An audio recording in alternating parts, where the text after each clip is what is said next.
Hello students, आज आपण 9th क्लासचा क्लासिफिकेशन ऑफ प्लांट हा चॅप्टर पुढे कंटिन्यू करत आहोत.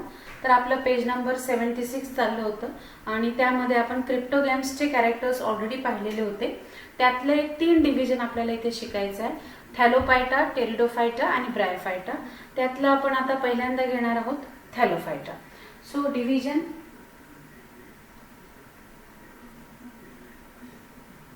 हा पहिला डिव्हिजन आहे, त्याचं नाव आहे थॅलोफायटा. त्याचं नाव आहे. त्याचे कॅरेक्टर्स आपल्याला बघायचे आहे. त्यापूर्वी आपण त्या प्लांट बद्दलची थोडीशी इन्फॉर्मेशन बघूया. These plants grow mainly in water. These plants grow mainly in water. मुख्यत्वे करून जास्तीत जास्तपणे हे झाडं, ह्या वनस्पती तुम्हाला कशात कुठे जगताना दिसतील? पाण्यामध्ये जगताना दिसतील. So that's why we are saying that this plants mainly grow in water. This group of plants which do not have, आता हा जो ग्रुप ऑफ प्लांट आहे हा यांच्याकडे, याला आपण थॅलोफायटा म्हटलं आहे. तर याच्यामध्ये जो वर्ड आहे थॅलस, दिस word थॅलस. Thallus means what? The word thallus itself means that simple plant body. Thallus means simple plant body. जर सिंपल प्लांट बॉडी आहे, याचा मिनिंगच असा होतो की these plants, the body of these plants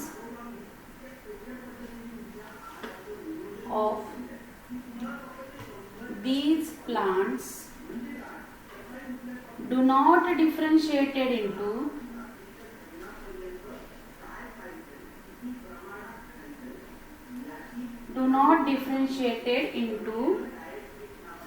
these main characteristics.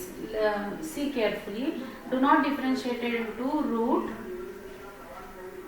stem and leaves. Okay.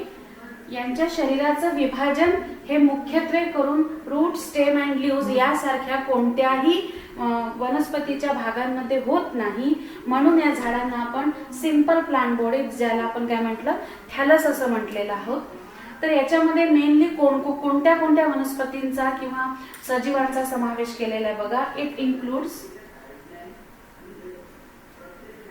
याच्यामध्ये mainly कोण कोण समाविष्ट केले आहेत? First is algae. Okay, then lichen and fungi. These 3 group of organisms are included in this thallophyta. Okay, sometimes they show some species of bacteria also in this group. Some bacteria. So these are the organisms which are included in this type of group. So see the characteristics of these groups now. Characteristics of thallophyta. These are usually found in mostly found in moist and wet places.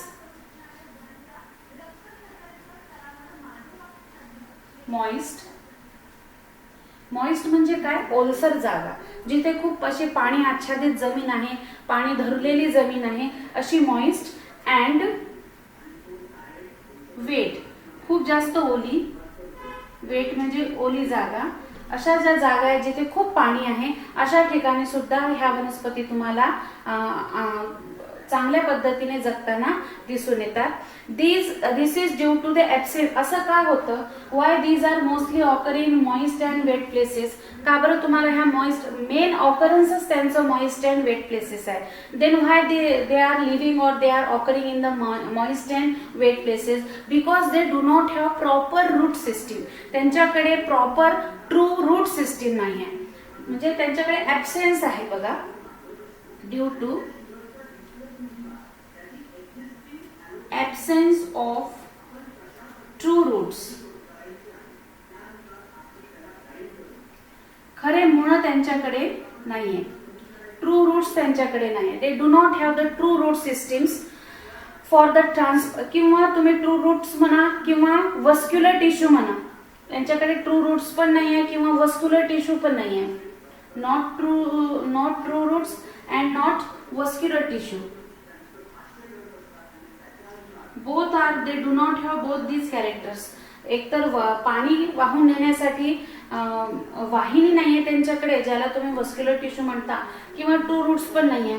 मग पाणी वाहून नेण्याचं हे main काम आपल्याला करायचं आहे in the absence of true roots or vascular tissue. That's why they are occurring in moist and wet places, की त्यांची बॉडी पूर्ण ओल्या आणि ओल्या मातीमध्ये किंवा पाण्यामध्ये जर राहिली तर त्यांना ऑटोमॅटिकली बॉडीला त्यांच्या काय मिळणार आहे, वॉटर मिळणार आहे. म्हणजे कंडक्शन ऑफ वॉटर करण्याची त्यांना गरज नाही पडणार आहे. आणि हे दोन काय करणार आहे, जर कोणत्या वनस्पतीकडे ट्रू रूट्स आहे किंवा वस्क्युलर टिश्यू आहे तर त्यांच्याकडे प्रॉपर ट्रान्सपोर्ट ऑफ वॉटर होऊ शकतो. बट हे त्यांच्याकडे नाहीच आहे, ट्रू रूट सिस्टीम पण नाही आहे किंवा वस्क्युलर टिश्यू पण नाही आहे. मग ट्रान्सपोर्ट ऑफ वॉटर होणारच नाहीये. म्हणूनच ते तुम्हाला totally moist and wet places मध्ये आढळतात, दिसून येतात. आणि सर्वात महत्वाचं कॅरेक्टर म्हणजे they are autotrophic in nature. They R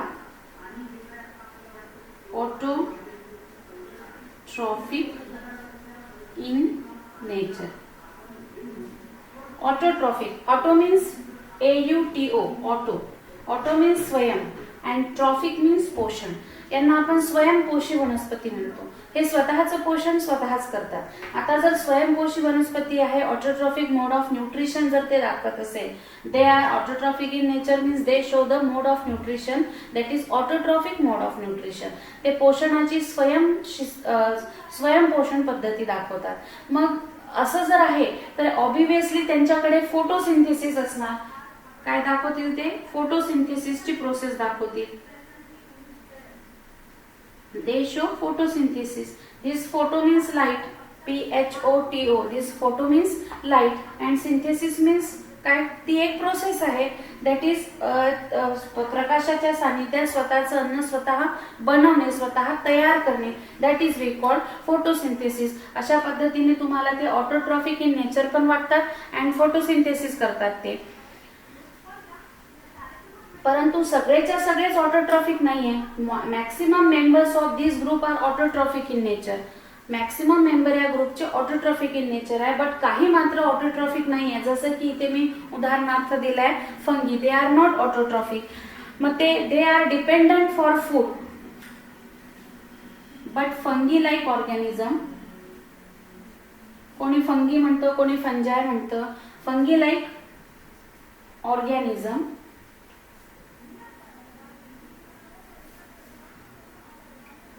R not autotrophic. हे मात्र ऑटोट्रॉफिक नाहीये. For the need of food, अन्नाच्या गरजेसाठी this group of organism is dependent on other organism. So अन्नाच्या गरजेसाठी फंगी सारख्या वनस्पती ज्या आहेत त्या दुसऱ्या वनस्पतींवर किंवा दुसऱ्या प्राण्यांवरती त्या डिपेंड असतात. म्हणून सगळेच्या सगळेच याच्यातले ऑटोट्रॉफिक नाही आहेत. काही मात्र कसे आहेत, त्याला आपण काय म्हणतोय, हेटेरोट्रॉफिक म्हणतोय. For the need of food, for the purpose of food, these fungi is depend on another organism to fulfil their requirement of food. So they are not autotrophic. म्हणून तुम्ही फंगी याच्यामध्ये जे अल्गी, लायकेन आणि fungi दाखवलाय याच्यातला हा fungi नावाचा जो क्लास आहे किंवा हा फंगी नावाचा ऑर्गॅनिझमचा जो ग्रुप आहे तो ऑटोट्रॉफिक नाहीये. आता यांच्यामधलं जे रिझर्व फूड आहे,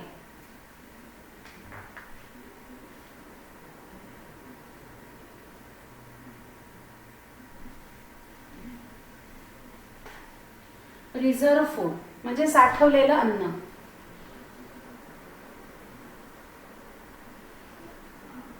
रिझर्व फूड हे स्टार्चच्या फॉर्म मध्ये आहे. It is in the form of starch.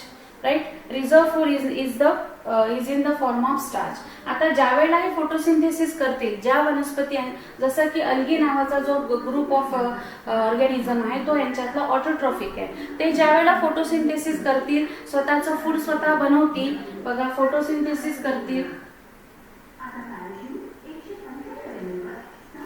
Okay, photosynthesis मध्ये ते सर्वात पहिला त्यांचा प्रॉडक्ट बनवतील ग्लुकोज, जे त्यांचं काय आहे, फूड आहे. Okay, photo means light. प्रकाशाच्या सानिध्यात, in the presence of sunlight they prepare their own food, that is first food is glucose. आता इथे तुम्ही असे म्हणू शकता की हिअर सोलार एनर्जी, आपण सनलाइट म्हटलं म्हणजे सोलार एनर्जी, तर solar energy is converted into chemical energy, right. This glucose is a chemical, though it is in the form of food, though it is called as food, but it is a chemical energy, it is totally natural. तर हा photosynthesis मध्ये जो glucose तयार होतो तो maximum या वनस्पती त्यांच्या अन्नाच्या रिक्वायरमेंट साठी वापरून घेतात. This glucose is used for their need, त्यांच्या गरजेसाठी वापरतात. आणि जो काही थोडासा ग्लुकोज शिल्लक राहतो त्याचा ते कन्व्हर्शन कशात करून टाकतात, स्टार्च मध्ये करतात. Remaining glucose is converted into, so remaining glucose is converted into complex compound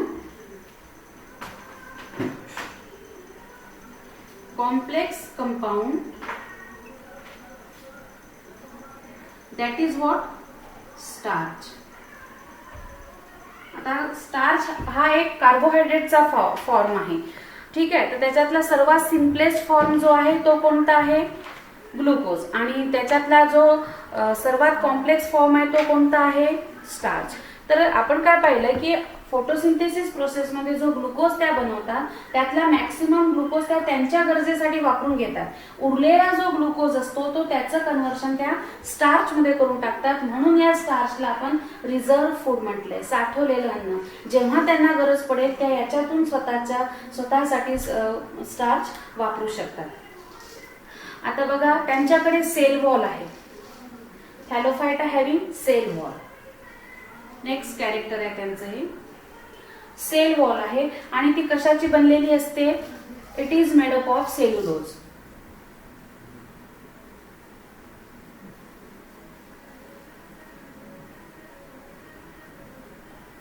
ही कशाची बनलेली असते, सेल्युलोजची बनलेली असते.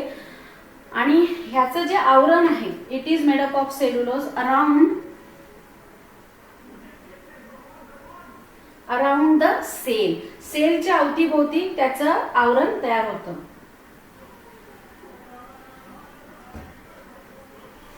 म्हणून त्यांची सेल मेम्ब्रेन जी आहे तिच्या बाहेर एक सेल्युलोज नावाच्या पदार्थाचं एक आवरण तयार होतं ज्याला आपण सेल वॉल म्हटलं. It is covered, this cell is covered by a cellulose, that is we called as cell wall.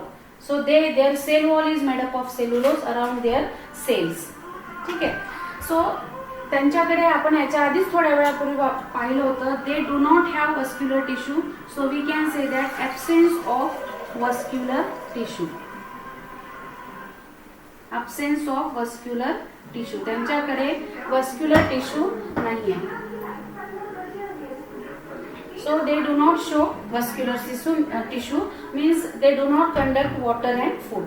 म्हणूनच ते आपण कुठे आढळतात असं म्हटलं होतं, they occur in the moist soil or wet places असं आपण म्हटलं होतं. याचाच वस्क्युलर टिश्यू नाही आहे म्हणजेच काय, आपण थोड्या मागच्या लेक्चर्स मध्ये पाहिलं होतं. वस्क्युलर टिश्यू मध्ये दोन वस्क्युलर टिश्यू आहे. एक आहे झायलम जो वॉटर कंडक्शन करतो,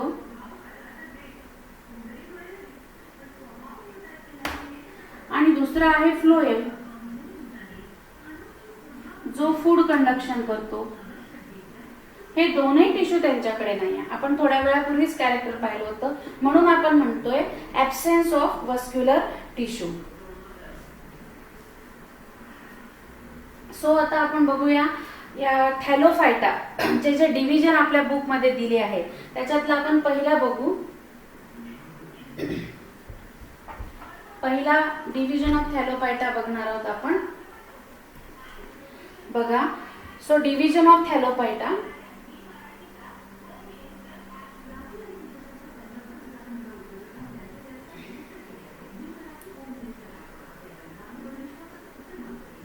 डिव्हिजन ऑफ थॅलोफायटा. आता हे डिव्हिजन बघताना आपण त्याच्यात पाहिलं होतं अल्गी आणि फंगी हे मेजर पाहिले होते विथ लायकेन अँड सम बॅक्टेरिया असं पाहिलं होतं. त्यातला पहिला आपण घेऊया अल्गी, ज्याला मराठीमध्ये आपण शेवाळ वर्गीय वनस्पती म्हणतो आणि शैवाल पण म्हणतात. ओके, शेवाळ वर्गीय वनस्पती किंवा शैवाल. So division algae. आता एक क्लिअर कट ग्रीन वनस्पती आहे. These are the group of green plants, means they consist of chlorophyll that is chloroplast. Okay, chloroplast नावाच्या ऑर्गॅनिलच्या आतमध्ये त्यांच्याकडे क्लोरोफिल नावाचे पिगमेंट्स असतात. त्याच्या बेसिसवरच ते फोटोसिंथेसिस करू शकतात. म्हणून त्याचं मेजर कॅरेक्टर आहे they are chlorophyll bearing thalloid. They are chlorophyll bearing thalloid. आता मी थॅलॉइड का म्हटलं, परत आपण थोड्या वेळापूर्वी शब्द पाहिला होता. इथे लिहिलेला आहे मी शब्द थॅलोफायटा हा शब्द लिहिलेला आहे. थॅलोफायटा मधल्या शब्दाची विभागणी आताच आपण थोड्या वेळापूर्वी पाहिली. That is what thallus means simple plant body असं आपण म्हटलं होतं. Simple plant body.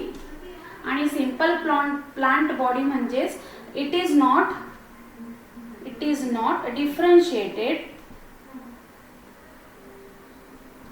differentiated into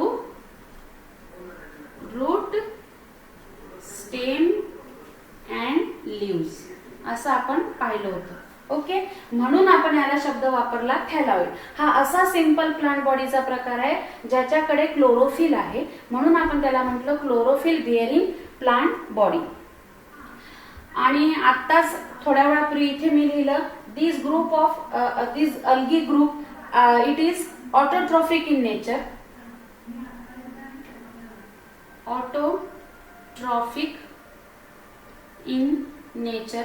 chlorophyll असल्यामुळे नॅचरली ते स्वतःचं फूड स्वतः बनवतील, कारण की फोटोसिंथेसिस मध्ये जो सेल ऑर्गॅनिल इन्व्हॉल्व्ड असतो तो सेल ऑर्गॅनिलच कोण आहे, क्लोरोप्लास्ट आहे. आणि क्लोरोप्लास्टच्या आतमध्येच काय असतात, क्लोरोफिल पिगमेंट असतात. म्हणजे क्लोरोप्लास्ट फोटोसिंथेसिस करणार, म्हणजेच ते कोण आहे, ऑटोट्रॉफिक मोड ऑफ न्यूट्रिशन दाखवतात. दे आर ऑटोट्रॉफिक इन नेचर आहेत. म्हणूनच क्लोरोफिल कोणाकडे आहे असं आपण म्हणतो, अल्गीकडे आहे. नॅचरली मग काय झालं की algae is autotrophic in nature. Algae हे स्वतःचं फूड स्वतः प्रिपेअर करते. आणि लार्जली ॲक्वॅटिक प्लांट्स आहेत. जास्तीत जास्त हे जलीय वनस्पती म्हणून ओळखले जातात. पाण्यामध्ये हे जास्तीत जास्त सापडतात. म्हणून आपण लिहिलेलं होतं इथे लार्जली aquatic plants. हे जास्तीत जास्त कोण आहेत, जलीय आहेत. aqua means वॉटर मध्ये राहणाऱ्या या वनस्पती आहेत. त्याला आपण लार्जली aquatic प्लांट म्हटलं. आता बघा, अल्गीचा जर अभ्यास करायला घेतलं तर त्यांच्यामध्ये आपल्याला खूप मोठ्या प्रमाणामध्ये डायव्हर्सिटी बघायला मिळते. Algae shows a great diversity.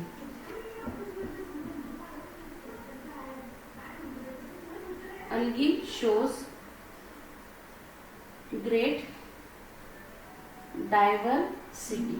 Algae ही खूप मोठ्या प्रमाणामध्ये विविधता दाखवते. डायव्हर्सिटी म्हणजे काय, तुम्हाला वेगवेगळ्या स्वरूपाच्या विविध अशा अल्गी बघायला मिळतात.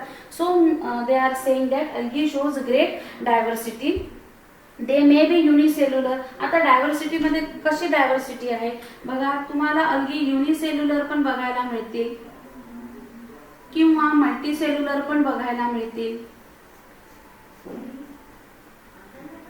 युनिसेल्युलर बघायला मिळतील, मल्टीसेल्युलर बघायला मिळतील. काही खूप मायक्रोस्कोपिक असतील, तुम्हाला मायक्रोस्कोपचा आधार घेऊन बघावं लागेल. सो सम आर मायक्रोस्कोपिक आणि सम आर व्हेरी लार्ज. काही खूप मोठ्या असतील, सुस्पष्ट डोळ्याने दिसतील, फक्त हातात घेऊन आपल्याला अभ्यास करावा लागतो, एवढ्या त्या लार्ज असतात. म्हणून त्यांनी म्हटलं डायव्हर्सिटी. एका स्वरूपामध्ये त्या नाही आहेत, त्यांच्यामध्ये युनिसेल्युलर फॉर्म्स पण आहेत, मल्टीसेल्युलर फॉर्म्स पण आहेत, मायक्रोस्कोपिक फॉर्म आहे आणि some are large form also they are. ठीक आहे, एक्झाम्पल आपल्या बुक मध्ये दिलं आहे. एक्झाम्पल मध्ये आपल्या बुक मध्ये काय आहे, spirogyra,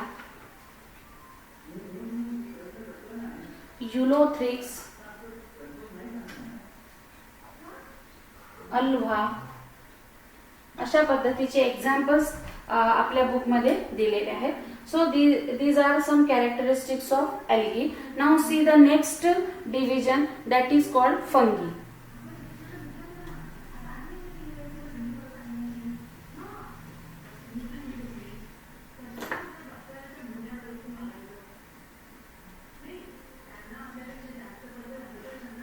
Next division is what?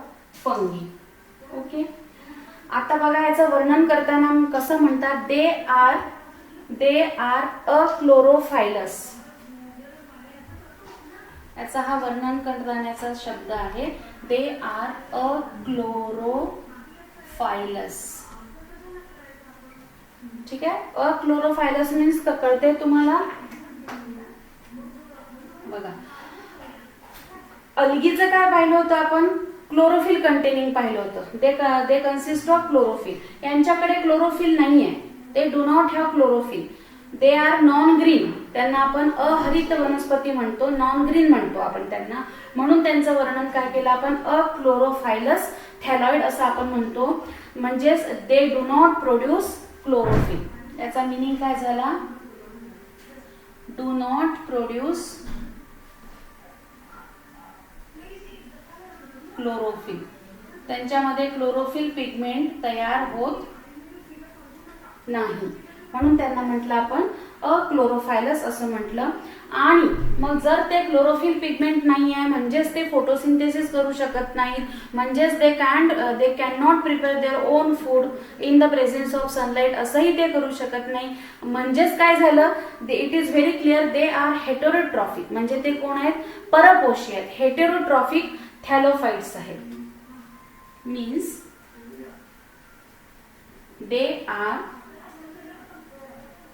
they are heterotrophic thallophytes.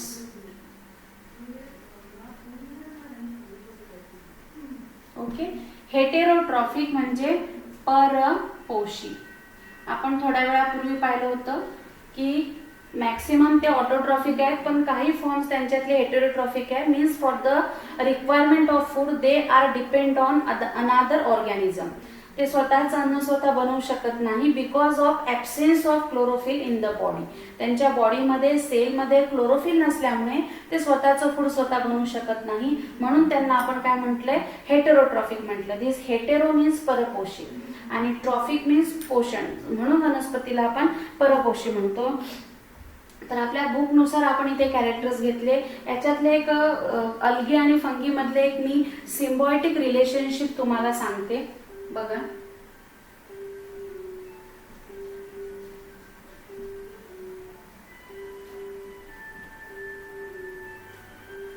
Okay. Symbiotic रिलेशनशिपला आपण मराठीमध्ये सहजीवन असं म्हणतो. कधी कधी काही ठिकाणी तुम्हाला अल्गी आणि फंगी अशा दोनही सजीव, दोनही वनस्पती एकत्रितपणे वाढताना दिसतात. आणि ह्या वाढीमध्ये काय होतं की दोनही वनस्पती एकमेकांचा केवळ फायदा करतात, ओनली बेनिफिट्स करतात. म्हणून त्याला आपण सिम्बायोटिक रिलेशनशिप किंवा सिम्बायोसिस असं म्हणतो. सिम्बायोसिस असं म्हणतो. म्हणजेच काय झालं? The mutual combination between two living organism. दोन लिव्हिंग ऑर्गॅनिझम मध्ये असलेलं म्युच्युअल कॉम्बिनेशन. आणि या कॉम्बिनेशन मध्ये काय होईल? The mutual combination between two living organism in which both of them are benefited. दोघांनाही त्यात काय होणार आहे? केवळ फायदा होणार आहे. जर असं रिलेशनशिप आहे दोन ऑर्गॅनिझम मध्ये जिथे दोनही ऑर्गॅनिझम एकमेकांचा फक्त फायदा करतात, अशा रिलेशनशिपला आपण सिम्बायोसिस म्हणतो. तर बघा, फंगी आणि अल्गी ह्या दोघही सिम्बायोटिक रिलेशनशिप मध्ये जगतात. बऱ्याच वेळा ते बघायला मिळतं. The algae can produce. आता त्याच्यातला अल्गी आणि फंगी दोघं मिळून काय काम करतात ते बघा. हा जो अल्गी आहे फोटोसिंथेसिस करू शकतो, बिकॉज ग्रीन आहे, म्हणजे क्लोरोफिल त्याच्याकडे आहे, म्हणजे तो ऑटोट्रॉफिक आहे, तो फूड बनवू शकतो. मग हा अल्गी काय करतो? Prepared food. तो स्वतः अन्न तयार करण्याचं काम करतो. हा फूड प्रिपेअर करतो. त्याने स्वतःची एक जबाबदारी घेऊन घेतली फूड प्रिपेअर करण्याची. And fungi in return provide safe environment. Okay, कारण की फंगी काय करते इथे, अल्गीला सेफ एन्व्हायरमेंट देते. सेफ म्हणजे सुरक्षित,